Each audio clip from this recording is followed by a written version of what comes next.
Hello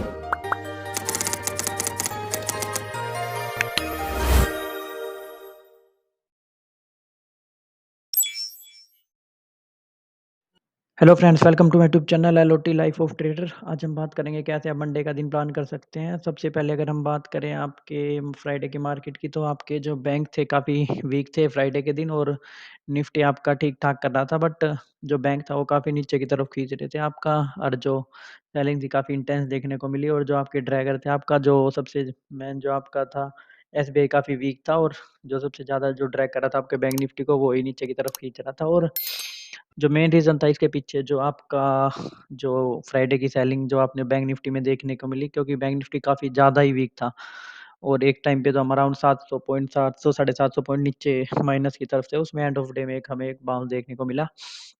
इसके पीछे का जो आपका रीज़न था, वो जो जॉर्ज सोरोस ने जो कुछ कमेंट किए थे इंडिया के लिए, वो उसके अगर आप देखोगे, उन्होंने मोदी जो है ये उन्होंने कमेंट्स किए थे, Modi silent on subject but he will have to answer question from foreign investor in parliament.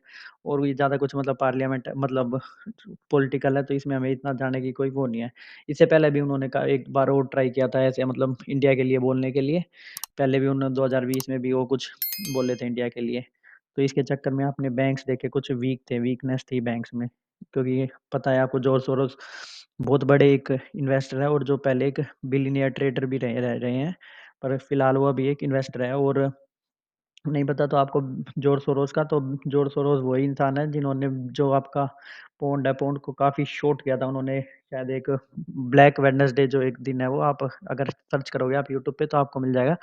उन्होंने पौंड को इतना काफ़ी बहुत ज़्यादा हैवी शॉर्ट किया था पौंड को, और जो आपका बैंक ऑफ इंग्लैंड था वो बिल्कुल कगार गिरने के बिल्कुल कगार पे आ गया था। बट उन्होंने कैसे-कैसे करके उनको सोरोस से बात-वात करके उनको मनाया था। तो एक स्टोरी आप वो देख सकते हो, काफ़ी बहुत बड़े ट्रेडर हैं जॉर्ज सोरोस जो है। तो ये बात होगी। अगर हम अपने मार्केट की तो बात करें, तो अभी जो बैंक निफ्टी का सेटअप है तो काफ़ी वीक दिख रहा है बैंक निफ्टी। अगर आप डेली टाइम फ्रेम पे अगर बैंक निफ्टी को देखोगे, तो जो सेलिंग जो है फ्राइडे की काफ़ी इंटेंस थी, और जो आपके अब जो सपोर्ट था उसके नीचे से अब हम क्लोज़ किया है, तो अब हम वो हमारे रेजिस्टेंस के लिए अब काफ़ी एक स्ट्रॉन्ग रेजिस्टेंस का काम करेगा। तो कोई भी छोटा-मोटा अगर आपका गैप अप होगा तो सेल हो जाएगा। जो आपको इम्पोर्टेंट जो अब सपोर्ट मिलेगा, जो फ्राइडे का लो है आपका, किसी भी केस में अगर 41,850 के इस लेवल को अगर हम फ्राइडे का लो को अगर हम तोड़ते हैं, सॉरी, तो आपका जो सीधा सपोर्ट आपका जो मिलेगा वो अराउंड 40,600 500 के आसपास एक स्ट्रॉन्ग सपोर्ट है जो बैंक निफ्टी का है, वो मिलेगा। उसके नीचे अगर हम किसी भी केस में अगर उसको तोड़ते हैं आप घंटे भर या उससे नीचे अगर हम सस्टेन करते हैं 40,500 के नीचे, तो उसके बाद आपके जो बड़े टारगेट आप 39,800 के आपके डोर ओपन हो जाएँगे।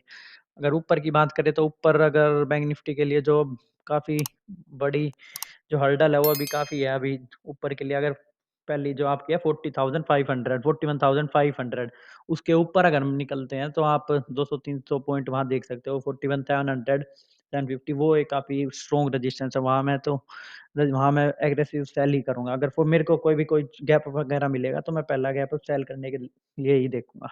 तो ये हो गया आपका बैंक निफ्टी का। उसके बाद अगर हम बात करें आपकी निफ्टी की, तो निफ्टी में जो आपकी क्लोजिंग आई है वो अराउंड है आपकी 7950 के आसपास। जो हमारा पहला एक ये रजिस्टेंस था, अभी हमने इसके ऊपर ही क्लोज किया, और जो हमारी क्लोजिंग है वो आपकी 20 ईएमए के ऊपर ही हमने इसमें क्लोज किया। बट बैंक निफ्टी आपका 20 ईएमए के नीचे ही ट्रेड कर रहा है अब आपका। और वो निफ्टी की अगर हम देखें, तो इसके हम ऊपर ही कर रहे हैं अभी सस्टेन। तो किसी भी केस में अगर हम जो आपका ये जो लेवल है, जो ये है अराउंड 17,890 880 के आसपास, अगर इस किसी भी केस में अगर हम इसको तोड़ते हैं, तो आप सीधा 800 के आसपास 17,800 70 780 के आसपास आप हमें जो एक सपोर्ट है वहाँ एक सपोर्ट मिलेगा।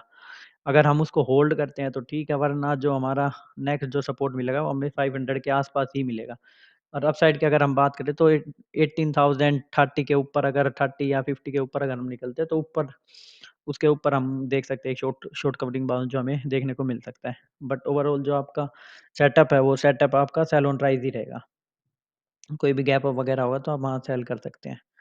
अगर वैसे ही ऐसी मार्केट में आपके लिए कॉल सेलिंग बेस्ट जो आपका होगा, कॉल सेलिंग आपके लिए बेस्ट रहेगी। अगर कॉल सेल करके आप बैठते हो, तो ईज़ी आप उसमें पैसे कमा सकते हो, अच्छा प्रॉफ़िट कर सकते हो कॉल सेलिंग में, वरना ऑप्शन बाइंग में थोड़ा आपके लिए मैनेज करना थोड़ा टफ़ होगा। तो ये हो गया आपका निफ्टी का।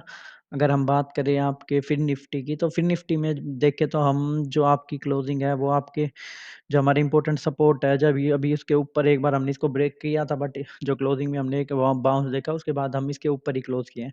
तो आपका इम्पोर्टेंट जो सपोर्ट है आपका 400 के आसपास है, 718 380 400 के आसपास। किसी भी केस में अगर हम इसके नीचे अगर सस्टेन रहते हैं तो आपका जो डाउन साइड है वो खुल जाएगा, और जो आपको सपोर्ट मिलेगा जो इम्पोर्टेंट 18100 के आसपास जो एक सपोर्ट मिलेगा।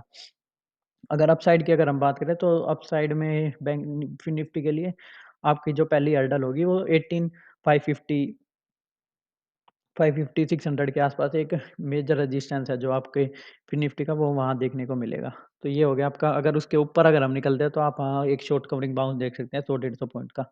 बट इसमें भी सेटअप जो है आपका सेल ऑन राइज ही रहेगा। तो आई होप आपको वीडियो अच्छी लगी होगी। प्लीज़ चैनल को सब्सक्राइब करें, वीडियो को लाइक करें, शेयर करें अपने दोस्तों तक। Thank you.